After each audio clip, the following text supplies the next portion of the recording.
This is a reset, which means I get to reuse the old shoe. So I'm not gonna burn the shoe on him, and I didn't have to do a lot of shaping. So I'll do a different demo for you guys on how to shape. But I wanna show you here just real quick what a nail looks like. Ashley, maybe you can kind of see, but if you look at the side of the nail, you can see maybe how it's beveled. Ashley's going to give you a little demo there on how that's beveled.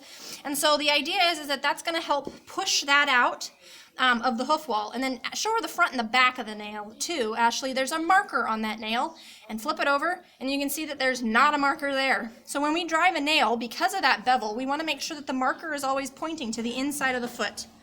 Okay, because it's going to come out. So Ashley might try and show you a little bit. We're going to see if I like this now. This is my driving hammer. Oops, can you see it right there? My driving hammer. McKinley says, I'm losing my patience. Would you put this shoe on already? I don't love that nail because he tends to want to run forward, so I'm going to set it back just a little bit. He says, I am done with you people. Okay?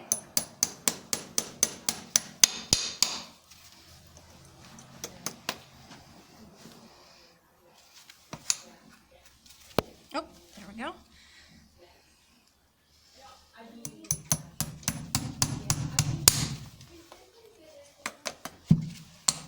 Some farriers will wring their nails off. Other farriers will fold them over. I'm a folder. I just think that for me it's easier for me to make sure that my hands stay safe if he were to pull away. It's just a personal preference. It's not necessarily a right or a wrong, just a personal farrier preference. So what happens with that bevel is it really helps to drive the nail out of the foot. So Ashley, maybe you can get down there, crouch down right over here, and you're going to see when that nail starts to come out of that foot. And there's a change in the sound that it makes when it comes out of the foot. So I listen for that sound. That one might come out of an old nail hole. That's all right, still a good nail. Okay.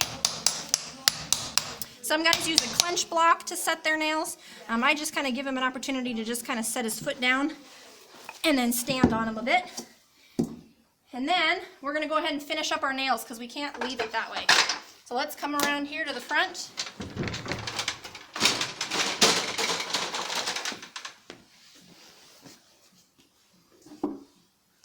Good boy, McKinley. Okay, put him forward on the stand. You can see I've folded over my nails there. I'm going to use my nail nipper, and I'm going to take off the bulk of the nail head, or the little bit of the nail's tail, I guess. It's not really the head. The head's on the other end. But then I'm going to nice and square up all my nail heads so that it makes for a nice square clench, and that I get them the right length that I want. And then I'm going to provide a little bit of a groove to go underneath. Some farriers like to use hoof gouges, which look like this. And this is a push gouge. There's a hammer gouge too, and then you can use that to create that same little groove in the foot. Okay, then I'm going to use my clenchers. This is going to help me fold over the edge of my nail and make a really tight seal so that that shoe doesn't come off.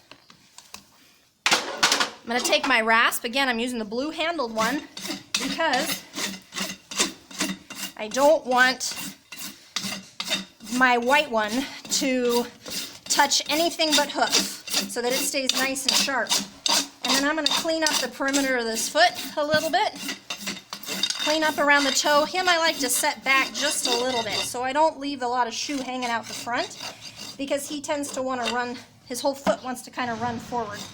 So I'm really trying to ascribe that 50-50 ratio then with my position of my shoe.